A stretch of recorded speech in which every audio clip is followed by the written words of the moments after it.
Jadi itu orang-orang sufi, kearifan orang-orang dulu itu bisa ngelola hal-hal yang keseharian menjadi luar biasa. Ada seorang wali melihat istrinya makan satu piring, anaknya makan satu piring. Ditanya, kalian kenyang? Wah, kenyang sekali. Melihat anaknya minum kopi satu cingkir, seneng. Kalian seneng-seneng sekali. Wah, kalau seneng dengan hal-hal yang murah bisa, ngapain harus seneng dengan hal-hal yang mewah? Bodoh sekali saya. Sehingga terus mereka bisa qanaah. Qanaah itu ya hidup itu simpel, sederhana.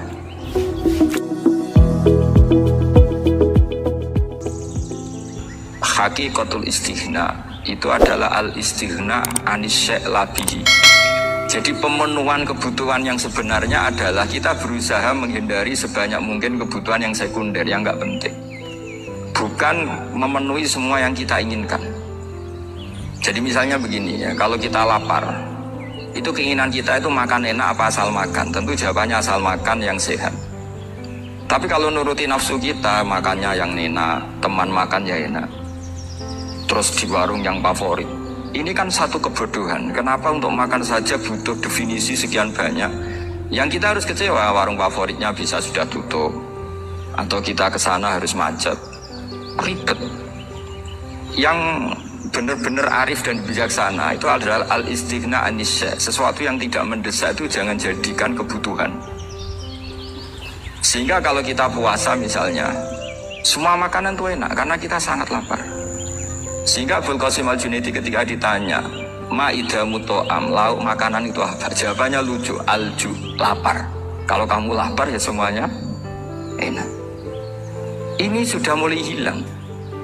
Kita bilang makan enak itu ya sate, ya gulai, ya pizza yang kita senang.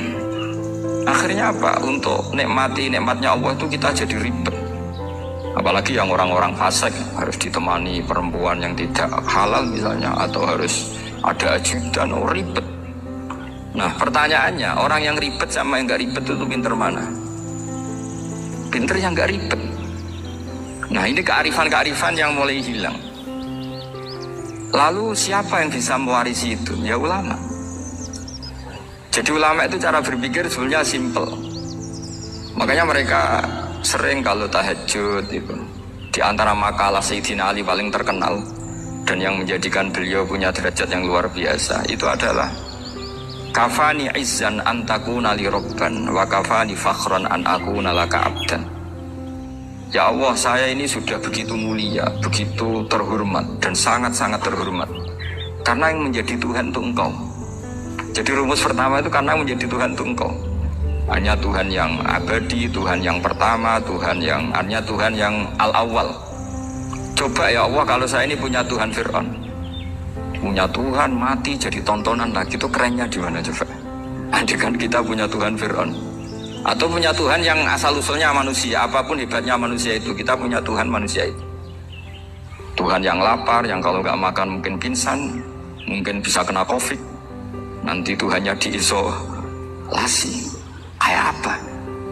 Makanya ketika Tuhan Allah menyindir ketuhanan selain Allah itu, Allah hanya menyindir dengan kalimat sederhana, kana yakulanit to'am, yang kamu tuhankan itu masih makan. Hanya kalau nggak makan ya lemes. Jadi lama-lama ada orang gini, alhamdulillah tadi Tuhan mampir ke saya, kelihatannya lapar, setelah tak kasih makan sehat lagi. Susah nggak punya Tuhan yang seperti itu.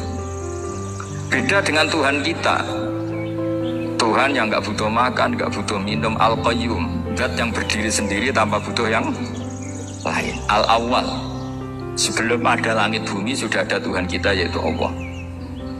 Bandingkan dengan Tuhan-Tuhan yang dipertuhan yang lain, yang adanya setelah bumi, misalnya Fir'aun dan sebagainya. Sehingga Sayyidina Ali pertama jadi kebanggaan apa? Kafani izzan antakuna li rabban. Saya ini keren betul karena punya Tuhan yaitu Engkau. Tuhan yang lahul asma'ul husna, Tuhan yang semuanya punya kebaikan, punya keabadian, punya keagungan. Terus wa kafani fakhron an akuna laka abdan, dan saya bangga sekali karena saya menjadi hambamu. Kalau saya jadi hambanya Pak Rektor ribet kan, sudah tak hormati ternyata nanti tidak rektor, ya kan ribet kan. Terus soalnya ribet, jadi budaknya manusia itu ribet. Makanya ada seorang wali datang ke temannya yang jadi presiden atau jadi raja. Datang ke situ karena tidak punya uang, mau minta uang karena temannya raja. Setelah sampai sana ternyata temannya ini karena orang soleh pas berdoa, ya Allah saya minta ini, minta ini, minta ini. Terus si wali tadi pulang. Tanya, kenapa kamu pulang? Ternyata dia sama, masih minta-minta kayak saya. Jadi sederhana dia. Sama-sama minta kamu, minta zat yang kamu mintain katanya. Jadi dulu itu orang itu sebegitu dekat dengan Allah.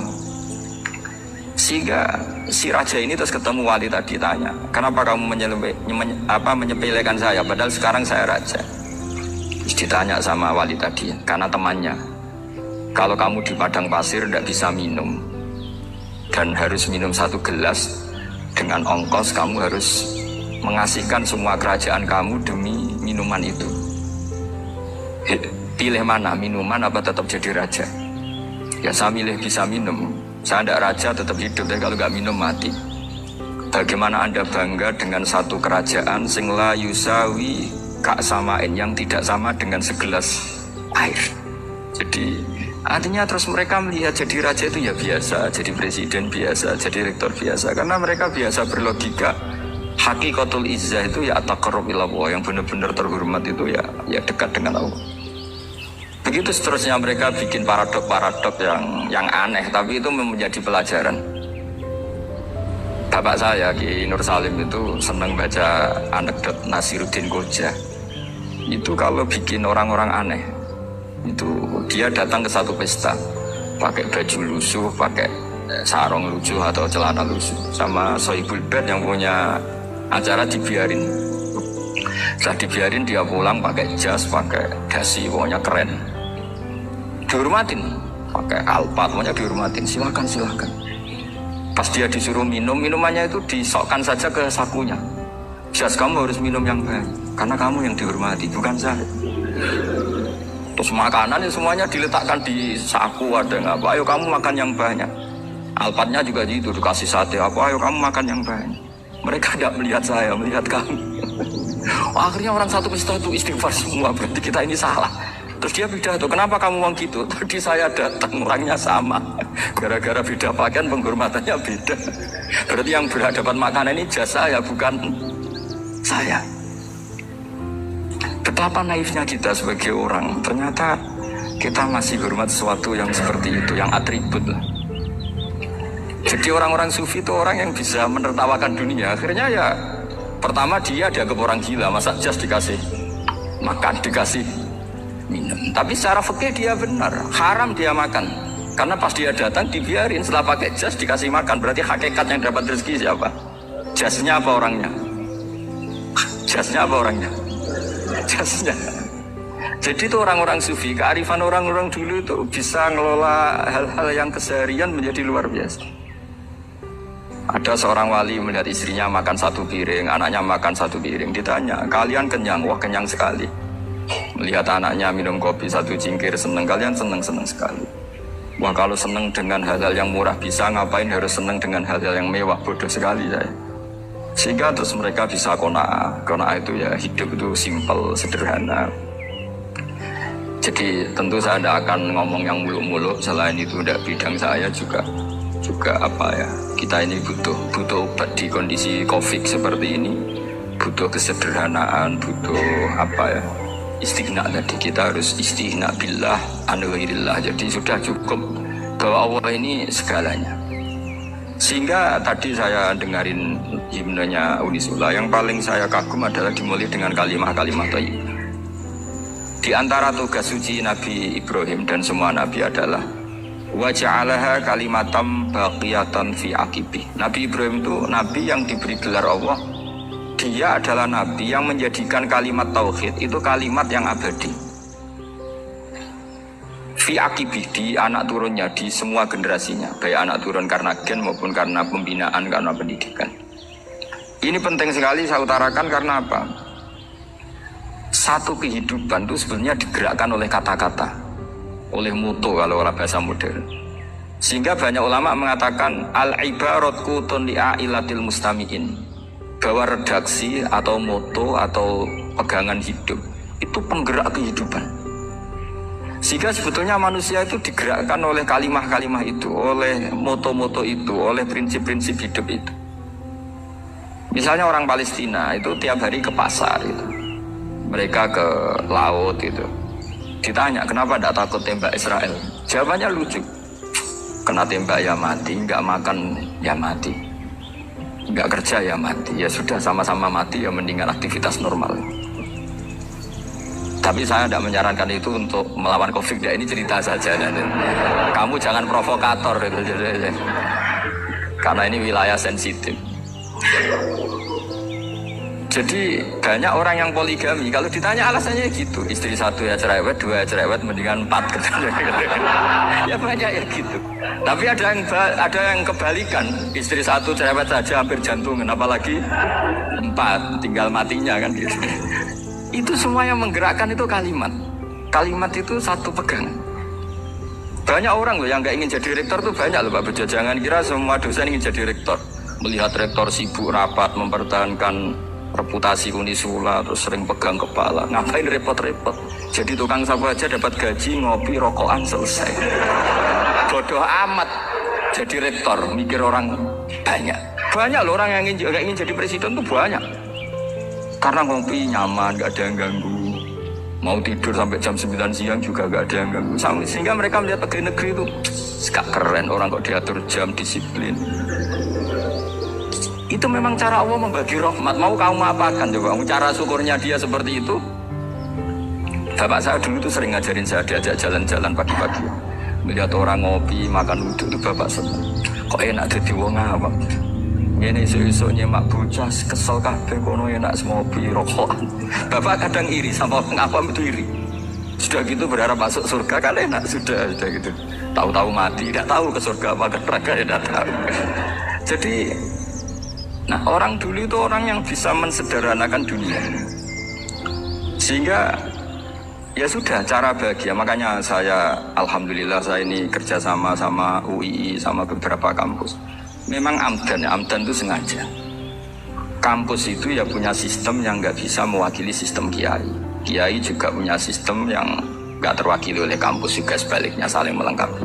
Saya sering ketemu rektor UII, rektor kampus-kampus Islam. Mereka cerita, Gus pendidikan pondok harusnya dimodernkan gini-gini. Saya bilang, kalau pondok modern kayak kampus itu nanti saya ketemu Allah tidak bisa jawab. Kenapa Gus? Saya beri contoh gini. Kalau misalnya perempuan perawan lah atau apa saja, namanya perempuan, mau tanya tentang menstruasi atau haid. Kalau semuanya sistem kampus, dia harus kuliah dulu. Registrasi dulu, kuliah dulu, bayar dulu. Dan dapat jawabannya nunggu mata kuliah pas itu.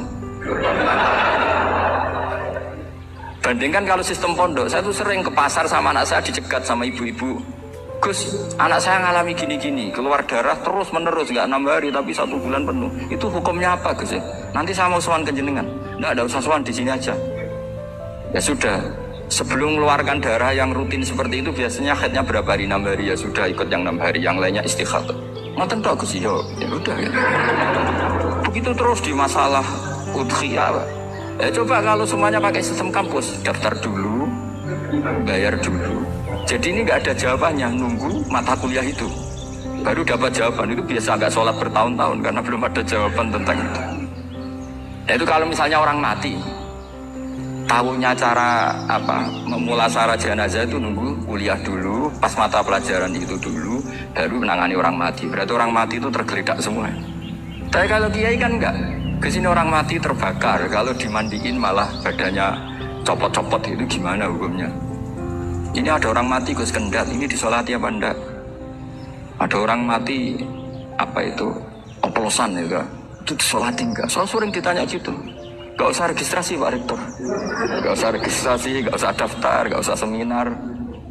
Makanya kalau orang kampus wani kiai itu ya kualat tenan gitu, karena ini yang konten ya.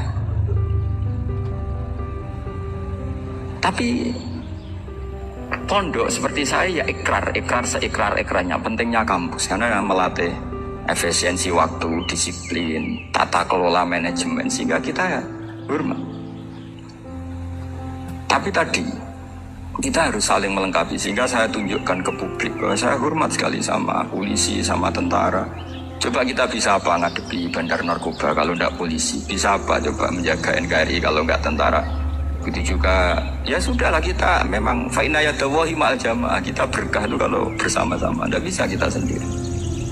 Nah lalu orang kayak saya itu ya beberapa kali sebetulnya saya itu ditawanin jadi dokter honoris causa apa. Kekhawatiran saya satu Pak Bejo, takut pas gak punya uang. Itu dokter gak di duit kan gak pantas gitu. Jadi repot gitu, daripada beban lah sudah lah, gak usah dokter. Jadi kalau gak punya uang ya pantas, terus kalau ngebis ya pantas. Suatu saat kalau mati gak ada yang hadir ya pantas, enggak dokter gitu. Kalau sudah dokter kok masuk neraka, dokter kok masuk neraka kayak itu. Kayaknya apalagi rektor kampus Islam kok masuk neraka itu kan kok kayak nggak pas itu. Misalnya rektor Unisiola ditanya mungkar nakir nggak bisa kan kayak gimana itu. Makanya harus sering ngaji saya supaya nggak malu di depan mungkar nakir. Masa rektor ditanya mungkar nakir nggak bisa. Harus berani bentak, ini saya rektor loh Pak mungkar nakir. Masa kalau wali-wali dulu berani. Masyhur di cerita wali-wali ditanya marabbuka manabuka, saya ini guru tauhid. Kok kamu tanya marabbuka manabuka yang ngotok? Kamu tidak pernah ngaji enak aja tanya. Jadi wali-wali itu ya rileks kan. Saya yakin rileks wali di Bang Parik baru saya yakin itu. Karena wali itu lebih dekat Allah. Sehingga orang dulu itu saya ulang lagi ya, ada satu kearifan namanya hidup itu apa? Hidup itu adalah cari sebanyak mungkin supaya hidup itu tidak tergantung pada banyak hal.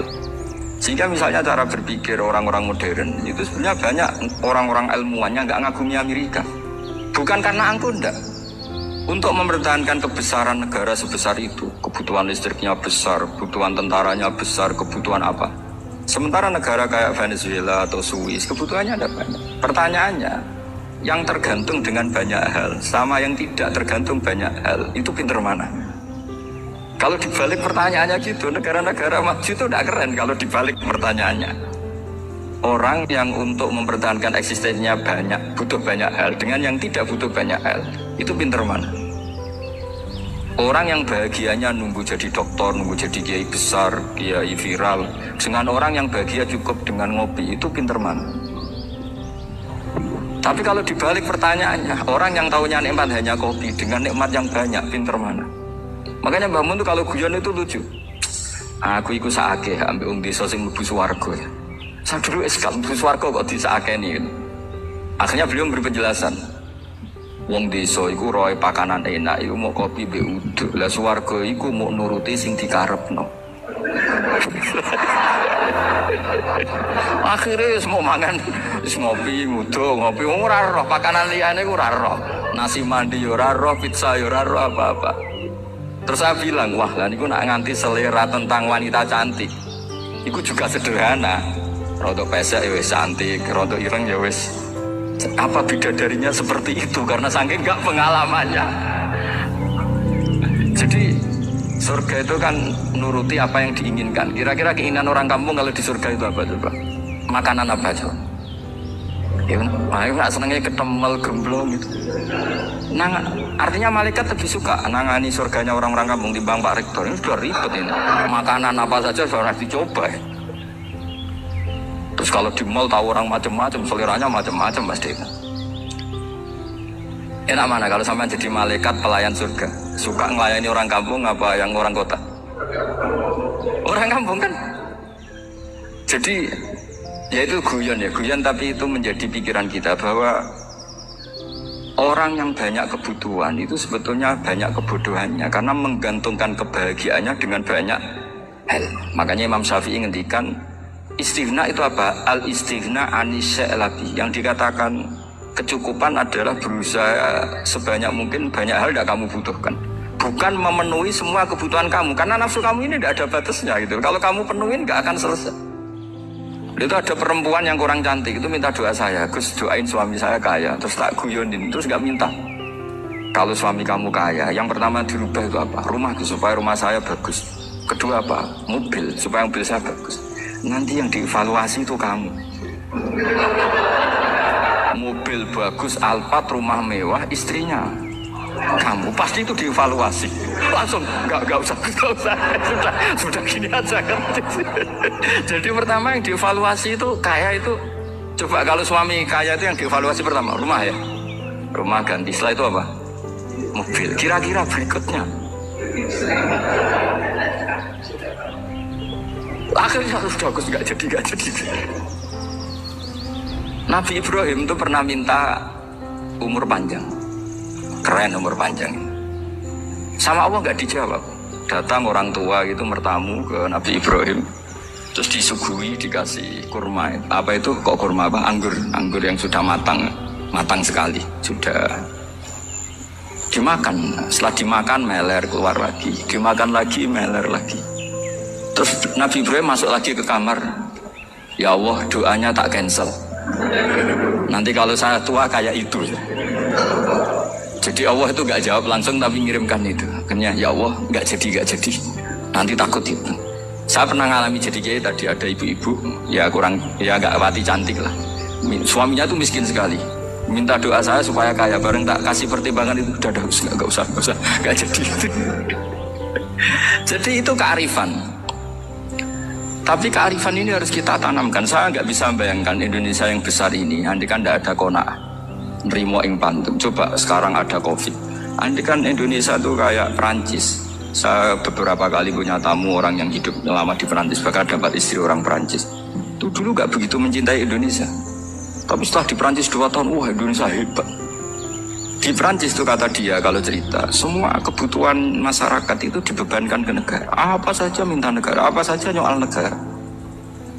Sementara Indonesia, coba kalau Indonesia mengalami seperti ini kok tidak ada qanaah nrimo ing bantum, bisa kias Indonesia. Orang miskin nyalahkan negara, kelaparan nyalahkan negara, apa saja. Tapi barokahnya dididik kiai jogeman nyalahno wong liya. Urip nrimo ing bantum, diame. Sampai gak ngerti kalau Covid. Banyak tuh orang-orang kampung itu, orang lugu-lugu itu. Mbah niki saking Covid, salam ning Covid, muga-muga umure panjang. Dikira Covid itu nama orang yang ahli sosial itu. Mbah niki dana saking Covid. Matur nuwun sampai no salamku, muga-muga umur panjang. Bingung kan yang nganterin ini. Ini gimana yang mau menjelaskan ya? Memang nggak paham. Ribet kan. Tapi saya pastikan bahwa dengan keadaan seperti ini kita bahagia, kita stabil, itu jelas barokahnya kalimat tadi, moto tadi atau pegangan hidup tadi. Makanya disebut al-ibarat qutun li'ailatil mustami'in, bahwa redaksi atau kata-kata atau pegangan atau filosofi hidup apalah namanya itu adalah penyemangat. Karena kata-kata ini memang luar biasa. Ketika sahabat perang demi kebenaran, zaman itu ya pasti benar karena yang dibela Nabi. Dulu itu kan enak zaman Nabi, yang dibela mesti benarnya, musuhnya mesti salahnya. Jika dulu itu memang harus tegas. Kalau sekarang mau tegas gimana? Yang kamu bela tidak mesti benar, musuhnya tidak mesti salah. Ribet kan kalau misalnya saya tukaran sama Pak Rektor, kamu mau bela mana kan bingung. Saya tidak mesti bener, saya ada Nabi. Pak Rektor apalagi gak mesti bener lagi kan? Ribet kan? Jadi kalau kita mau perang sekarang itu mau pede gimana? Enggak. Makanya banyak ulama sekarang tuh mau tegas tuh gak berani karena ya banyak hal yang abu-abu lah wilayahnya. Misalnya pilihan presiden, atau pilihan bupati, pilihan menteri. Kamu mati-matian bela itu. Yang kamu bela ada mesti bener, musuh kamu tidak mesti salah. Misalnya pilihan bupati, wah ini kabupaten ini baik kalau bupatinya ini, yang satu bilang ini, terus tim suksesnya kamu tanya, kamu yakin? Ya tidak juga. Nah kenapa semangat? Kan saya botohnya paling alasannya ya itu aja, bukan yang lain. Beda dengan zaman Nabi, Nabinya mesti benar, Abu Jahalnya mesti salah. Kan enak aturan mainnya jelas. Singkat cerita dalam orang itu banyak sahabat yang alami luka, ngalami apa gitu. Kemudian curhat ke Nabi, ya Nabi gara-gara derekan jenengan, ngikuti jenengan, saya harus ngalami seperti ini. Ngiranya orang itu diapresiasi sama Allah keluarnya. Ternyata sama Allah nggak diapresiasi. Malah diturunkan ayat intakunu ta'lamuna fa innahum ya'lamuna kama ta'lamun wa tarjuna minallah malah yarju. Kalau kamu sakit karena perang, orang-orang kafir itu ya sakit, itu saja berani padahal demi kekafiran. Wa tarjuna minallah ma la yarjun, padahal kamu punya nilai lebih, yaitu berharap kepada Allah yang mereka tidak punya. Saya jadi kiai itu ya kadang mangkel, karena yang benci ya benci, yang seneng itu ngel-ngel loh kayak Pak Bejo. Jadi semuanya ribet. Lah iya, yang benci ya ganggu, yang seneng ya ganggu, tambah nemen. Ribet. Tapi kalau sudah ingat bandar narkoba, mereka berhadapan dengan polisi, kadang ditembak karena kesalahannya terlalu fatal. Antar persaingan mereka juga bisa tembak-tembakan karena merebut pasar narkoba. Itu saja mereka berani. Kok kita yang jadi kiai kadang dicium tangannya, dihormati, gak berani, hanya takut apa ya, musibah-musibah kecil atau problem-problem kecil. Nah iya, kalau kita bandingannya gitu. Kalau kamu mau tahajud kedinginan, itu masih nanti di sisa bawah itu gitu. Maling ayam itu keluar malam-malam, hanya dapat ayam. Itu gak takut dingin, ya gak takut digebuki masa. Kamu mau tahajud saja takut dingin. Makanya nanti hisabnya orang soleh itu nanti dijajarkan orang dolim, terus diperbandingkan. Wah itu habis kamu kalau itu. Jadi misalnya Unisola mau rapat, tapi ini malam, kalau malam dingin nanti sama masuk angin. Anak-anak pang di perapatan aja berani kamu. Kalau sudah perbandingannya gitu tuh ribet kita nanti. Makanya itu kalimat itu moto atau filosofi hidup. Jika diulang lagi nasihat itu, iyam saskum korhun fakodu masal koma korhum mislu. Kalau kamu kena luka, orang-orang yang nggak benar juga akan kena luka. Itu aja berani demi ketidakbenaran. Masa kamu demi kebenaran nggak berani? Akhirnya orang itu, ya itu kalimat, itu heroik. Makanya kita ini penting ya, makanya tadi himne Unisola dimulai kalimat-kalimat thayyibah. Karena kalimat ini yang menjaga kita, kalimat ini. Misalnya tentang Tuhan. Kenapa orang Islam imannya kokoh seperti ini, termasuk yang sudah hidup di Amerika, di Australia, di mana-mana. Itu ya barokahnya ajaran atau barokahnya kalimah. Saya sebut kalimah saya pakai bahasa santri. Karena la ilaha illallah itu dalam tradisi santri disebut kalimatu haqqin aliyah nahya wa aliyah namut wa aliyah nub'as. Ada yang riwayat wa biya nub'as insyaallah ta'ala minal aminin. Kenapa mereka di mana-mana meskipun sekolah di Amerika, di Australia, bahkan di Uni Soviet tetap mukmin? Itu barokahnya ajaran yang benar. Allah itu siapa? Tuhan. Tuhan itu sifat dasarnya apa? Awal. Dia harus wujud awal sebelum makhluk yang lain.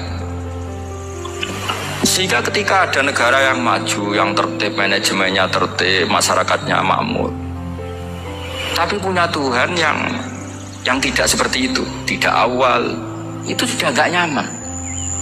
Karena enggaklah keren Tuhan saya, karena Tuhan saya itu al-awwal, zat yang pertama. Tuhan saya keren lah, zat yang gak mati, Tuhan yang gak mati, yang gak pernah mengalami kematian. Sehingga tontonan atau yang dilihat kenikmatan-kenikmatan yang lain ini tidak mengubah dia pendirian tentang Tuhan. Karena mantapnya satu kalimat tadi, bahwa Tuhan itu ya harus satu, harus awal, harus tidak mati, tidak rusak, tidak mengalami apa-apa yang membahayakan. Sehingga ketika ditawarin Tuhan yang lain, meskipun menjanjikan secara finansial atau kemakmuran, mereka gak tertarik. Itu coba, itu barokahnya makmur apa barokahnya ajaran? Barokahnya ajaran. Sering negara Islam itu kalah makmur dengan mereka, tapi barokahnya ajaran ini tetap apa?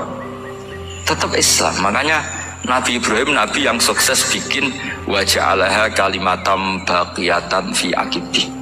Sehingga kita ini bukti sama orang tua misalnya, itu ya karena ajaran. Suwargamu itu karek wong tuamu. Nak wong tuamu ridho, Allah ridho. Nak ora ridho, Allah ora ridho. Ridho wa fi ridhol walidain wa sakhatu wa sukhtu wa fi sakhatil. Sehingga ketika ada orang tua yang agak brengsek gitu, anak-anak tetap hormat.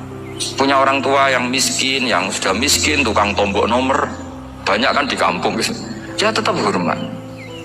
Coba kalau dari awal kita ngajari orang tua kamu hormati ya, kalau baik, kalau tidak ada usah, bisa geger Indonesia. Tapi barokahnya ajaran-ajaran itu Indonesia tertib karena ada ajaran. Dan ini di sini pesantren dan Unisola semua harus berkontribusi membuat ajaran yang benar. Itu adalah ciri utama Islam. Sehingga Islam ini dimulai dengan ajaran kalimatu haqqin aliyah nahya wa aliyah namut. Sehingga kita tenang seperti ini. Saya ini termasuk kiai yang tenang, meskipun kata orang banyak saya ini kiai besar, tapi termasuk kiai yang paling tenang, termasuk yang paling tenang. Karena saya ini pakai mazhab orang-orang hebat.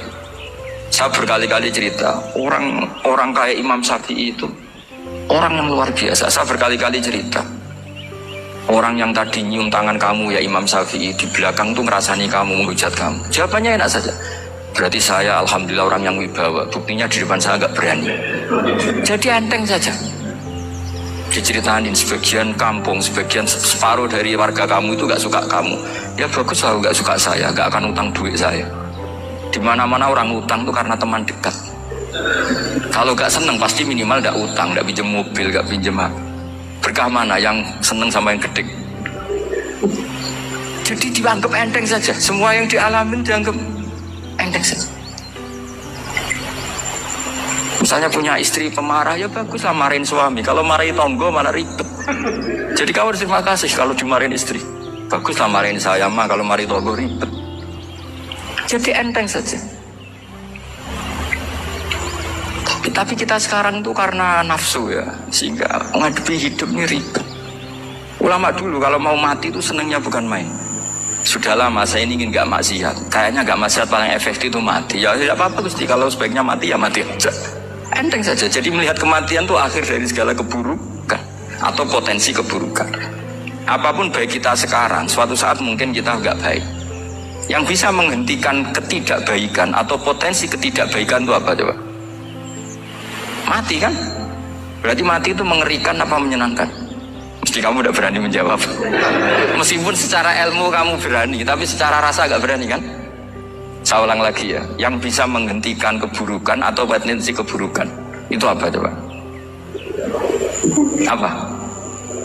Kematian. Berarti kematian itu menyenangkan atau menyusahkan? Apapun kamu udah berani jawab karena kamu agak-agak duniawi itu kelihatannya. Tapi secara ilmu, kamu tahu kan kalau mati itu tidak buruk-buruk banget. Karena apa? Itu akhir dari segala keburukan. Sehingga Nabi ngajarkan kalimat itu begitu luar biasa. Allahumma ahyini maka natil hayatu khairan li wa tawaffani maka natil wafatu khairan li. Nabi melihat dunia itu begitu indah. Ya Allah, kalau saya ini hidup, anggap saja hidup ini ziyadatan li fi kulli khairin, menjadi modal saya menambah segala kebaikan. Jika suatu saat saya mati, anggap mawon rohatan li min kulli syarrin, itu akhir dari segala keburukan saya. Sehingga mati hidup ya baik karena di situ kita bisa berkontribusi beramal soleh. Mati juga baik karena mengakhiri segala keburukan. Nabi nate ngendikan lagi, ajaban di amril mukmini inna amrahu kullahu khair. Orang mukmin itu mengagumkan, semuanya baik. In asobatu na'ma syakara fakana khairan lah. Kalau baru dapat nikmat, dia syukur, maka itu baik. Wa in asobatu dorro sobaro. Kalau dapat masalah mereka sabar, itu juga baik. Sehingga orang mukmin dua sisinya pasti baik. Itu juga kalimat, maksudnya moto atau pegangan hidup. Nah berikut ini saya beri contoh, ini kenangan saya, ini contoh terakhir. Masalah jadi orang terkenal maupun tidak. Di sini dicontohkan Imam Ghazali di halaman 367 di kitab saya 367, juznya 3 di kitab Ihya Ulumuddin. Di sini beliau cerita betapa untuk menjaga ikhlas sebaiknya orang itu tidak terkenal, tidak syuhrah, tidak terkenal. Oke, itu kita sepakat ya, karena kalau terkenal mungkin orang dipaksa publik dengan tanda kutip untuk selalu berbuat baik, tapi karena jaim lah, jaga image atau apa. Tapi ketika dibalik pertanyaannya, kamu rela yang terkenal itu orang nggak benar, sementara yang orang benar itu nggak terkenal. Lalu masyarakat taunya yang tidak benar. Kalau pertanyaannya dibalik gitu, orang baik wajib terkenal enggak? Kalau pertanyaannya dibalik seperti itu. Dokter yang benar tidak terkenal, yang malpraktek terkenal. Kamu ingin kondisi seperti itu? Gak ingin kan? Kampus yang bagus gak terkenal, kampus yang bagus gak terkenal, yang gak bagus. Nah, artinya apa? Gara-gara olah kata, olah pikiran, ini logika jadi rubah. Lagi-lagi apa? Jawaban itu ada di kata-kata sebetulnya. Makanya bab-bab seperti ini tidak usahlah kita berdebat, berpolemik. Sebaiknya orang itu humul, menutup diri, apa sebaiknya orang terkenal itu nggak perlu seperti itu. Sudah terserah Tuhan saja. Makanya saya mulai dulu ngaji sampai sekarang itu ya ada punya punya ikon tertentu atau punya website tertentu, enggak. Sudah terserah pangeran, sudah. Saya juga ada sok suci materialistik atau enggak, ya enggak mikir saya. Bukan apa-apa ya, karena saya ini kiai, jadi biasa urusannya sama Allah dan sama makhluk, jadi pusing kalau sama sarah-sarahnya makhluk itu pusing. Meskipun rektor kalau nasihati saya pasti tidak saya terima, itu tetap makhluk, itu sudah ada ngefek kalau saya itu sudah ada itu.